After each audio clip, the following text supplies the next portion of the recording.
permetin-me que abans d'acabar faci almenys 3 o 4 propostes de coses que penso que s'han fet. Una, de fet, ja l'he dit. Només la repetiré per recordar-ho. Cal implantar la taxa d'oli.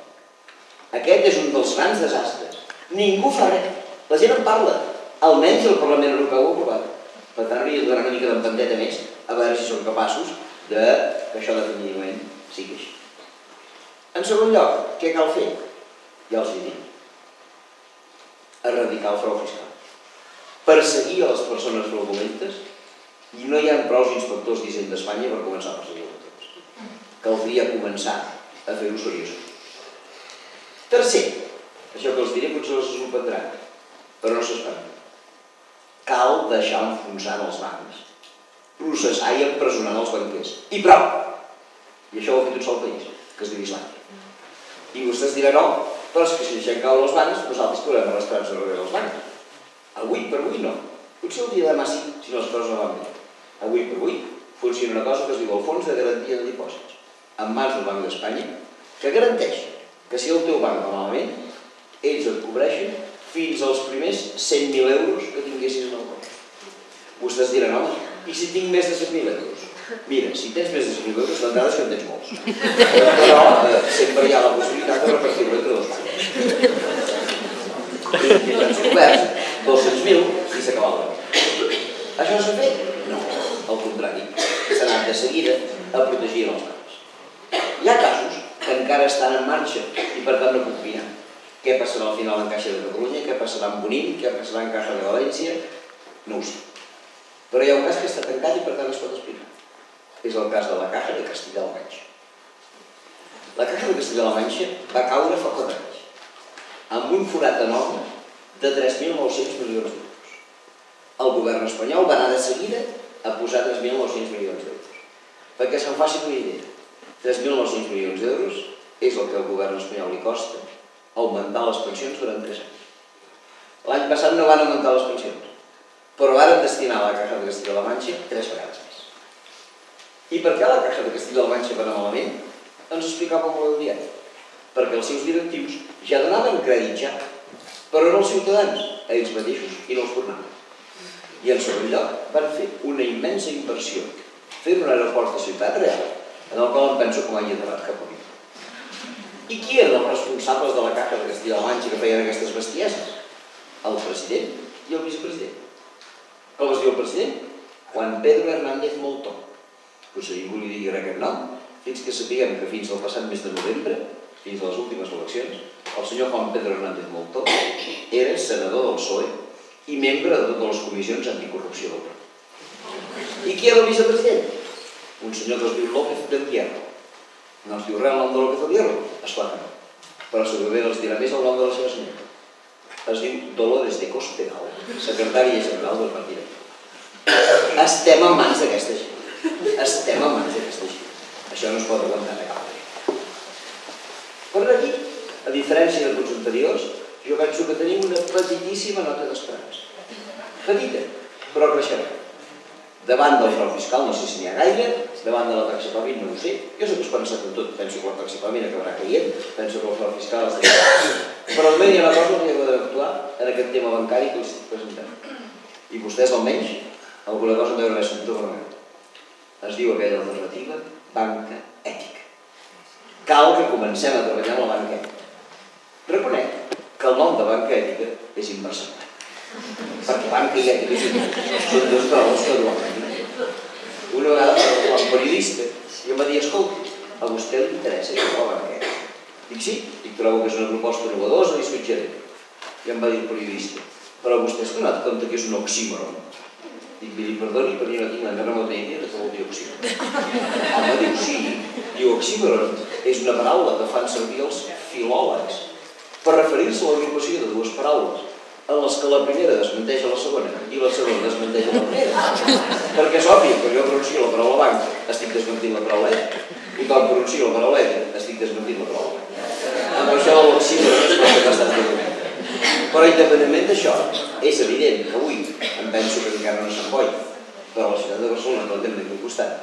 Vostès poden anar a treballar amb Trio2 Bank, amb Fiara, amb Boico Crèdit, amb Acció Solidària contra l'Atur, amb COP57, no sé quines altres institucions que mereixen perfectament la qualificació de banca ètica. Potser encara no els donaran tota l'operativa com banca estàndard, potser no. Potser hauran de tenir un segon banc estàndard, potser sí, que també el dic. Però poden començar a fer bastantes coses. I a més, amb 3 garanties. Primera, que una banca ètica mai va a borsa, mai especula. Segona, que una banca ètica s'autoimposa el que anomenen criteris negatius.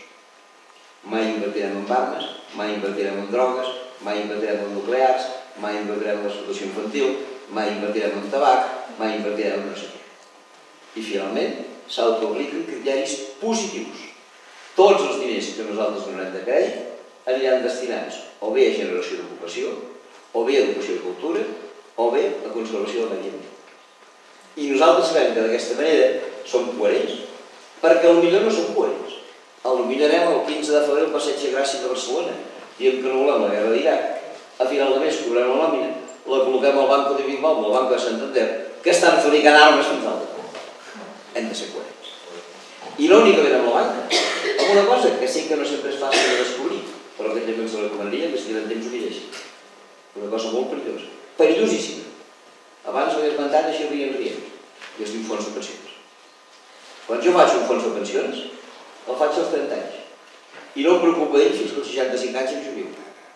Durant 35 anys aquests diners no sé on estan. Com a molt, el banc em diu a final d'any i m'interessa que m'han donat. I pot ser que durant aquests 35 anys els diners estiguin als llocs on jo que estiguessin mai. I poden ser. Si volem ser coherents, si volem que la crisi desapareixi, també nosaltres hem de participar en aquestes coses. I també hem de preguntar al nostre banc què fa amb els nostres diners les pensions. Bé, tot això que us he explicat fins ara seria el que en podríem dir tot el terrabastall financer d'aquesta crisi.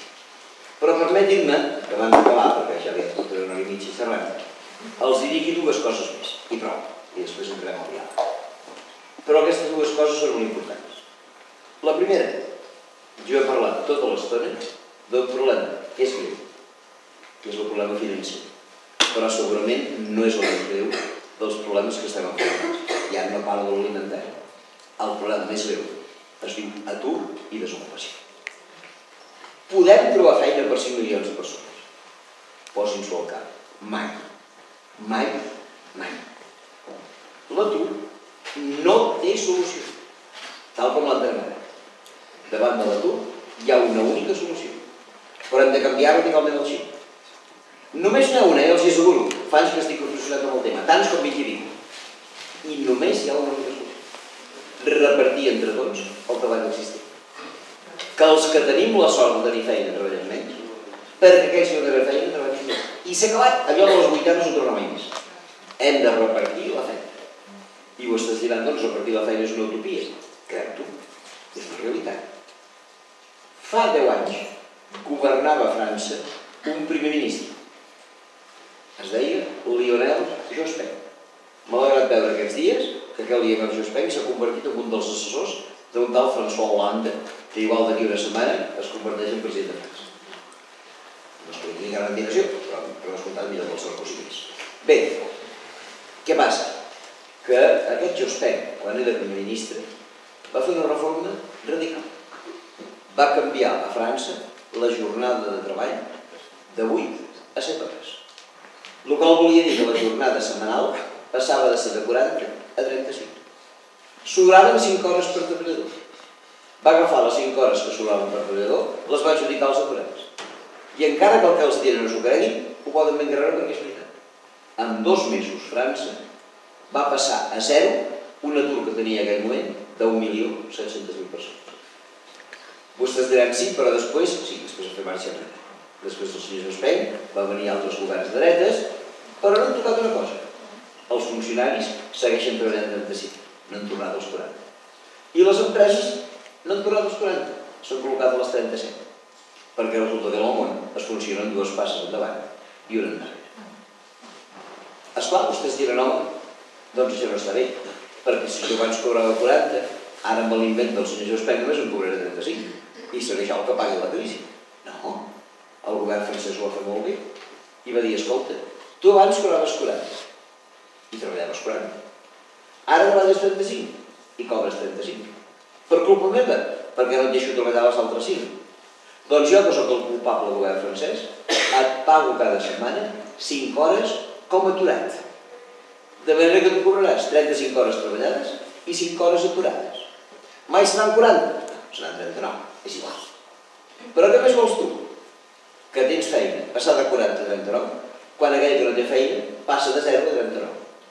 I vostès diran, i com pot el govern francès pagar 5 hores d'atur a cada persona?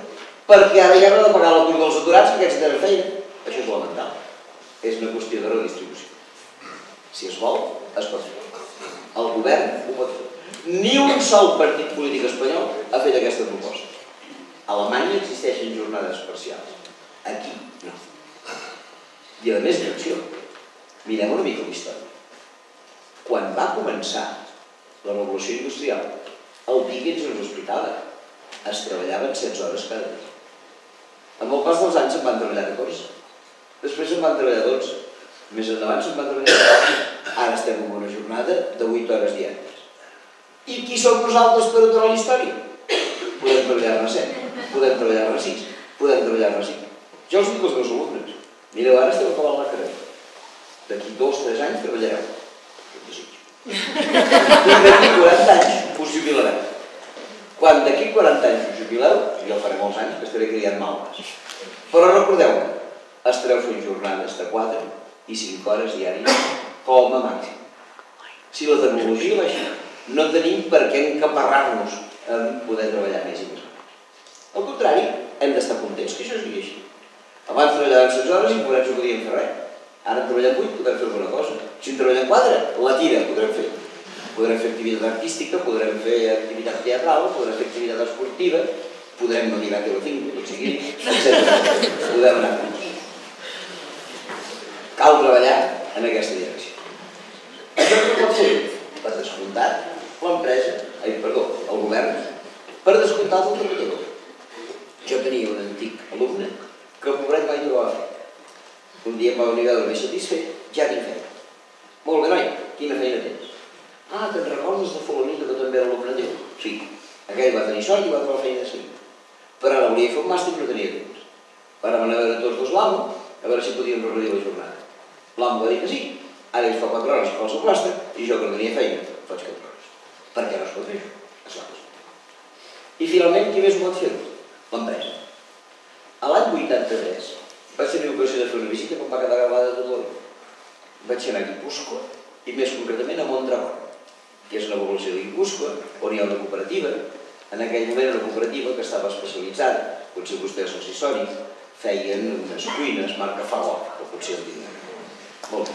Em van explicar que tenien 35.000 treballadors, però que, com que era una època de crisi, no podien donar feina a més de 30.000. Havien reunit a la plantilla de treballadors i ens havien dit, escolta, 5.000 de vosaltres al carrer, això no ho podem veure.